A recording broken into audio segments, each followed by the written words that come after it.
Bonjour à tous, je suis Florence, énergéticienne et praticienne en hypnose transpersonnelle, qu'on appelle aussi hypnose spirituelle ou régressive, et je vous souhaite la bienvenue sur mon podcast Flow de l'âme. Alors ce podcast, j'ai envie que ce soit un peu comme une soirée entre amis où on papote, où je vous livre mes questionnements, mes réflexions, en vous partageant ce que j'ai pu comprendre au travers de mes lectures, de ma vie perso et puis également de ma vie pro avec mes séances d'hypnose transpersonnelle. Je vais y parler de sujets qui tournent autour de la spiritualité, du développement personnel et je vais essayer de le faire avec humour, légèreté et simplicité. Alors si ça vous tente, prenez une bonne tasse de thé ou un petit verre de vin et c'est parti, papotons! Bonjour et bienvenue dans l'épisode 5 de N'oublie jamais que tu es belle. Dans l'épisode précédent, je vous racontais l'arrivée de Maëla dans nos vies et la mise en place en douceur de mon troisième objectif, trouver un amant. Chapitre 11. Tu me dis que rien ne passe, même au bout d'un moment, qu'un beau jour, c'est une impasse. Emmanuel Moire. Charlotte est au collège en troisième. Le collège et le primaire sont au même endroit et c'est bien pratique pour moi. Je vais les conduire chaque matin et les chercher chaque soir. Et ce soir, je suis en avance. J'écoute Jacques Higelin, sa chanson « Je ne peux plus dire je t'aime », une histoire d'amour qui se termine, triste.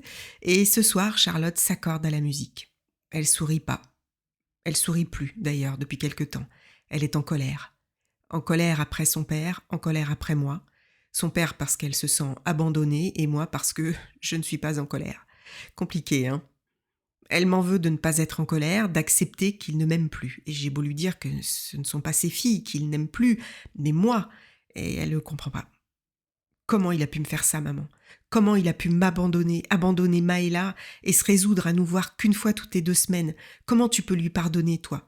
Moi, je lui pardonnerai jamais. Jamais. Je le déteste. Mais non, ma chérie, c'est pas toi qui l'abandonne. C'est pas toi qu'il n'aime plus. On choisit pas de plus aimer, c'est difficile aussi pour lui, tu sais. Il a perdu sa famille, il essaie de se reconstruire comme il peut. Ne coupe pas tes liens, ne perds pas cette complicité. Je sais que c'est dur pour vous aussi, mais c'est comme ça. Faut apprendre à vivre différemment, avec de nouveaux repères. La vie de famille telle que tu l'as connue n'existe plus, elle est juste différente. Tu as ta vie de famille avec papa quand il vient, et une autre avec Maëla et moi. Elle écoute pas. Elle n'entend pas, elle pleure, elle enrage et elle me lance « Mais arrête de le défendre tout le temps !» Et je sais pas comment canaliser sa colère. Je veux pas l'empêcher d'ailleurs, je veux juste qu'elle accepte cette situation, mais elle est pas prête pour l'instant, trop tôt sans doute. Mais j'ai mal pour elle. Tu veux manger quoi ce soir, ma puce ? Rien, j'ai pas faim. Hier non plus, tu n'avais pas faim. Les jours d'avant non plus. Et ça m'inquiète. Et ce soir, du coup, je dois me changer les idées. Soirée trop lourde, j'ai besoin de légèreté. Allez, retour sur mon objectif numéro 3, trouver un site de rencontre. J'en trouve un dont la page d'accueil est l'image d'une femme croquant une pomme. Pas vulgaire, suggestif, ça me semble pas mal. Glidden, la rencontre extra-conjugale pensée par des femmes. Amusant comme nom. En plus, c'est gratuit pour les femmes, parfait. C'est parti, je m'inscris. Alors, avant de commencer, petit questionnaire de présentation à remplir. Vous êtes une femme, vous cherchez un homme, âge 45, taille 1m67, poids 72 kg. Aïe, ça va se voir sur la photo. Silhouette, un peu de rondeur, un peu trop à mon goût. Ethnie, européenne. Situation familiale, séparée. Aïe, ça fait mal à écrire. Orientation sexuelle, hétérosexuelle. Fumeur, oui. Bon, bientôt j'arrête. Couleur des yeux, vert. Cheveux courts, noirs. Signe, taureau. Personnalité. Qu'est-ce qu'on va mettre alors ? Qu'est-ce qu'il me propose ? Décontractée, drôle, fiable, généreuse, honnête, ouverte d'esprit, sensible, sociable. Oui, j'avoue que je me flatte un peu, mais en même temps, je mens pas, je pense que je suis tout ça. Ce que je cherche, relation courte, c'est ça, un plan d'un soir et basta. Mes préférences sexuelles, oula, on entre dans le vif du sujet. Alors, qu'est-ce qu'il me propose ? Dominer, être dominé, déguisement, être vu ou filmé, jeu de rôle, jeu à plusieurs, les yeux bandés, utiliser des sextoys, prête à expérimenter, sexe conventionnel. Ouh, oula. Bon alors, on va y aller doucement, hein. Sexe conventionnel pour commencer et on verra après.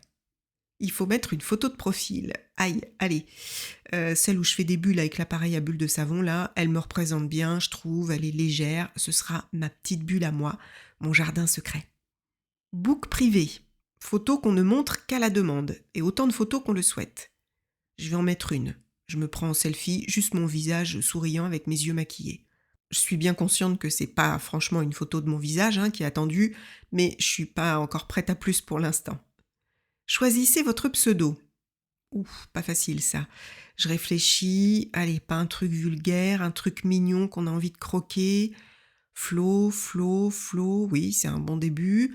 Flo a des envies coquines. Ben voilà, Floquine. Voilà, parfait. Floquine est dans la place, messieurs, à vous de jouer. Oui, enfin, tu fais la brave derrière ton ordinateur, ma Floquine. Attends de voir qu'un homme te contacte, tu feras moins la fière. Bon, maintenant, je dois écrire un texte de présentation.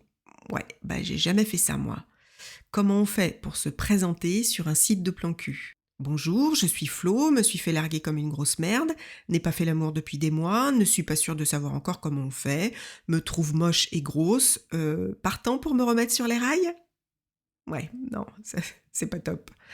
Mariée et fidèle pendant 25 ans, séparée depuis quelques mois, je cherche un amant bienveillant, un homme qui... un homme qui quoi? Je trouve pas les mots, je sais pas ce que je veux. Et aucun homme ne voudra de moi, de toute façon. Un homme qui saura me redonner le goût du plaisir. Ah, voilà, c'est pas mal ça, non? Allez, je valide, c'est parti. À peine publié, je vois que mon profil est déjà visité plusieurs fois. Je reçois des coups de cœur, des messages. J'ouvre le premier. Ça va? Envie d'un sexe pour ce soir? Ça commence fort. 2 fautes en une phrase. Enfin, une phrase, c'est beaucoup dire. Votre approche est un peu cavalière, cher monsieur. Allez, next. Je suis fatiguée. Je ferme l'ordinateur, au dodo, on verra demain.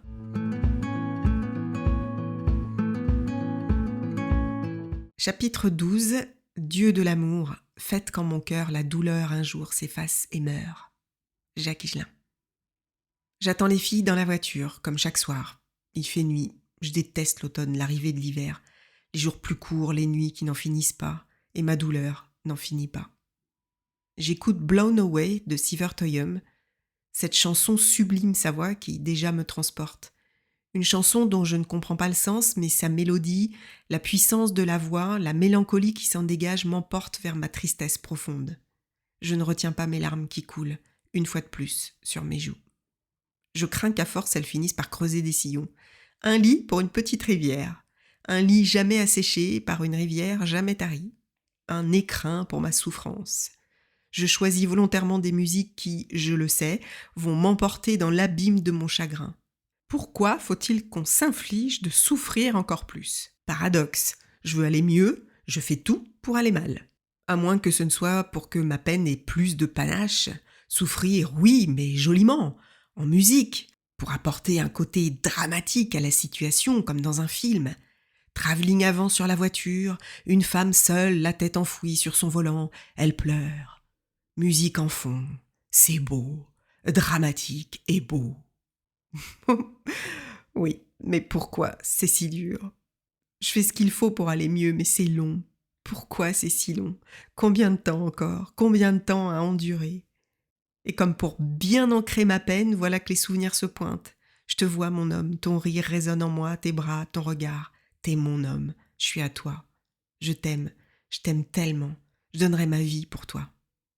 Leçon numéro, je ne sais plus, ma vie est plus importante que celle de n'importe qui, à part mes enfants. L'abnégation amoureuse n'a aucun intérêt si ce n'est de se perdre. En tout cas, combien de temps encore à souffrir, à pleurer au moindre souvenir, aux petites madeleines de Proust, une odeur, une couleur, une musique, un papier peint, un post-it qui me ramène irrémédiablement au bonheur d'avant, celui d'avant que tu ne partes, celui d'avant que tu ne m'abandonnes. Qui est passé par là me dira que le temps efface tout. Et aujourd'hui, je sais qu'il a raison. Mais là, dans ma voiture, effondrée sur mon volant immobile, je voudrais que cette douleur inhumaine s'arrête, là, maintenant. S'il te plaît, univers, aide-moi, aide-moi. Je sèche mes larmes, j'essuie mes yeux, mes filles arrivent. Et comme souvent, elles font semblant de ne pas voir mes yeux rougis.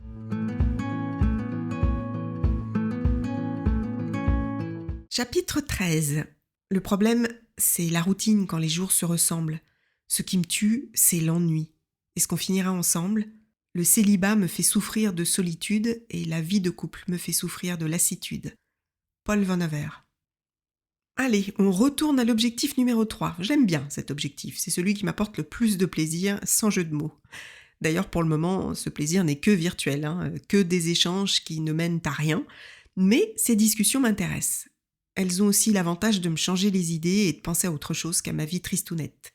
Ce monde de l'infidélité m'intrigue. Pourquoi ? Comment un homme peut tromper sa femme ? Qu'est-ce qui fait qu'on franchit la ligne rouge un jour ? Je me risque à poser la question et comme je ne juge pas, les hommes me répondent avec beaucoup de sincérité. J'essaie de comprendre que l'infidélité ne se résume pas à un salaud qui trompe sa femme. Je sais qu'en écrivant ces lignes, je vais susciter des réactions chez les femmes, convaincues qu'un homme qui trompe est forcément un salaud à qui on devrait couper les couilles sur le champ. Émasculez-le ! Allez hop, dégage ! Je ne suis pas aussi catégorique. C'est pas si simple. C'est même bien plus compliqué que ça. C'est trop facile d'accuser, c'est trop facile de juger. Il y a aussi des remises en question à faire, et y compris pour moi. Et puis chaque couple est différent, chaque homme est différent, chaque femme aussi. Dans mes discussions, je vais néanmoins retrouver des profils qui se ressemblent et que je peux catégoriser. Il y a évidemment l'irrémédiable baiser. Appelons-le Paul. Il a tous les âges, pas de profil type, qu'il aime sa femme ou pas, il faut qu'il baise ailleurs que dans sa couche. C'est plus fort que lui. Il réfléchit pas, il y va. Ses conquêtes, il y compte plus. Elles n'ont d'ailleurs aucune importance. Elles ne sont là que pour servir son plaisir, assouvir ses fantasmes. Une envie irrépressible qu'il dépasse, qu'il envahit, qu'il ne contrôle pas, il fonce. Paul a l'air plutôt bien dans sa peau. Il se pose pas la question en fait. Il mène sa vie sans en avoir conscience. Il aime séduire. C'est plus qu'un jeu, c'est une nécessité. Un besoin de se sentir vivant, une manière pour lui d'exister. Je ne saurais le dire. Et je ne suis pas psy. Il y a l'infidèle occasionnel. Jean, Eric, Patrick. Jean aime sa femme, Eric le croit mais n'est pas sûr. Patrick ne se pose pas la question. C'est comme ça. Même style de vie pour chacun. Marié, bien établi, des enfants, une maison, une piscine, une voiture familiale avec le trou pour mettre la canette de bière, le must, vacances à l'étranger l'été, vacances au ski l'hiver, en club, c'est mieux. Sa vie est simple, elle coule doucement, gentiment. Ils font l'amour une fois par semaine, quelquefois moins. Il est heureux, en tout cas il s'en persuade. Il ne veut rien changer à sa vie, il est bien comme ça, tout lui convient. Il s'est habitué à cette vie, mais pour la pimenter un peu, il a des maîtresses. Il n'en est pas très fier, mais l'excitation de l'interdit, la nouveauté, l'inavouable sont plus forts que sa culpabilité. Et puis il fait tout pour que sa femme n'en sache jamais rien. Il la respecte, il veut pas lui faire de mal, mais leur routine sexuelle l'ennuie, il a besoin de s'éclater ailleurs. D'ailleurs, probablement que madame en fait autant. Lui est certain du contraire, ce qui me fait sourire. Messieurs, êtes-vous naïfs à ce point ? Ou juste trop sûr de la supériorité du mâle que vous êtes pour penser que votre femme puisse éprouver du plaisir avec un autre que vous ? Une vie simple, somme toute, mais avec la nécessité d'une bulle d'air à lui, d'un jardin secret, le besoin de se sentir en vie. Est-ce que je peux encore séduire ? Est-ce que je peux encore plaire à une autre ? Ces rencontres sont excitantes, elles pimentent sa vie, vont même parfois jusqu'à rallumer la flamme qui allait s'éteindre avec sa propre femme, et leur sexualité repart de plus belle. Il y a Bernard qui n'aime plus sa femme, ou qui ne l'a jamais vraiment aimée. De ce bel amour qui nous transcende, il ne sait rien. Il croit à savoir. Si vous lui demandez s'il a aimé sa femme, il vous répondra que oui. Oui, j'ai eu des sentiments. Mais il développera pas, il n'ira pas plus loin, il n'a pas les mots. Et pour cause, il les connaît pas. Il connaît pas les papillons dans le ventre des débuts, les montagnes qu'on déplace pour une seconde avec elle, le chagrin des au revoir et la joie immense des retours. L'amour, le vrai, le pur, l'intense, non, celui-là, il le connaît pas. Comme Jean, Bernard est marié depuis 20-25 ans. Il a réussi socialement, bien établi, enfant, maison, piscine, belle voiture, vacances en club l'été, vacances au ski l'hiver, barbecue l'été avec les copains au bord de la piscine, une bière à la main, chacun parle de sa vie. Il constate qu'elles se ressemblent, ces vies. À part un chanceux qui se vante que sa femme et lui, c'est l'amour fou, même après 20 ans de mariage. Pour lui, ce n'est pas le cas. Il a 40, 45, 50, peu importe, le constat est le même. Ils se sont connus jeunes et ils se sont aimés, du moins l'ont-ils cru. Les choses se sont faites naturellement. On sort ensemble, on s'entend bien, on emménage sans trop se poser de questions. Pression sociale, pression familiale, on se marie, un enfant, puis un deuxième pour équilibrer, pour faire comme tout le monde. Pas vraiment de projet de vie, on fait plus l'amour depuis longtemps, depuis le premier enfant. Madame n'a plus envie, ou presque plus. Monsieur rentre de plus en plus tard, il redoute cette heure où il pourra plus reculer, où il devra rentrer. Il cumule les sports en tout genre. Pendant ce temps, Madame gère la maison, les enfants, son boulot. Elle aussi essaie de s'octroyer des moments pour elle, et c'est souvent source de discorde. Comment ça tu vas courir avec tes potes ? Mais merde, tu sais pourtant que le mardi je vais au yoga ! T'abuses, merde ! Lequel des deux va céder ? Peu importe, la semaine prochaine ça recommencera. Ils cohabitent, sans trop se l'avouer, avec plus ou moins de réussite. Certains en ont conscience et restent ensemble pour les enfants, accord tacite, chacun mène sa vie de son côté. D'autres subissent. La peur les empêche de partir. Perte du confort, perte de la vie de famille si rassurante. Celle où on rentre le soir, où tout est à sa place, le repas est prêt, les enfants ont fait leurs devoirs, ils se chamaillent un peu, mais maman veille. Elle attend que papa rentre pour la soulager un peu, qu'il assoie son autorité, ce qu'il fait, comme d'habitude.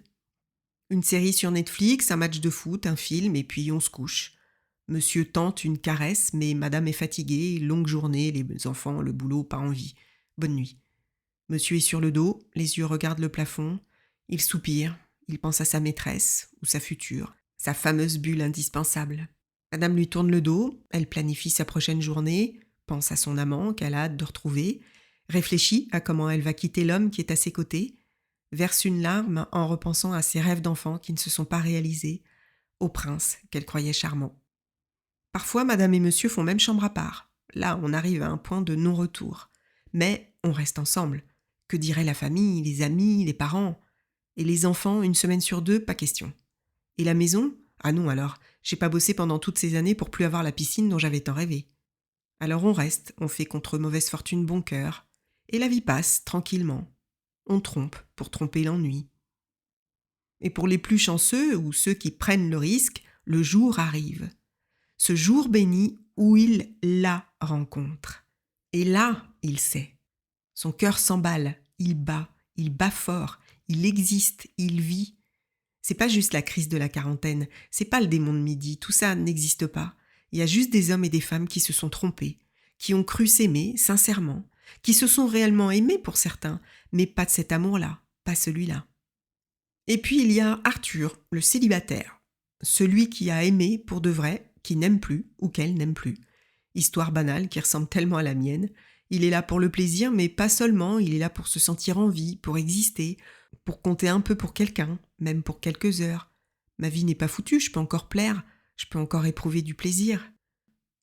Bien entendu, je ne dresse pas une liste et encore moins exhaustive, c'est juste le reflet de mes échanges. Certains me touchent, leur solitude me touche. J'avais jamais pensé que nos existences pouvaient être aussi différentes. En fait, je m'étais jamais penchée sur la question. J'ai toujours cru aux belles histoires d'amour qu'on lit lorsqu'on est enfant. Ils se marièrent, eurent beaucoup d'enfants et s'aimèrent toute la vie. Bien sûr, je sais que tous les couples ne s'aiment pas d'un amour profond comme celui que j'ai connu, mais j'ai jamais cherché à explorer leur façon de vivre. Aujourd'hui, j'ai le temps, et ça m'intéresse. Et je me rends compte qu'ils se livrent à moi naturellement et que j'aime ça. Écouter leurs soucis me fait oublier les miens.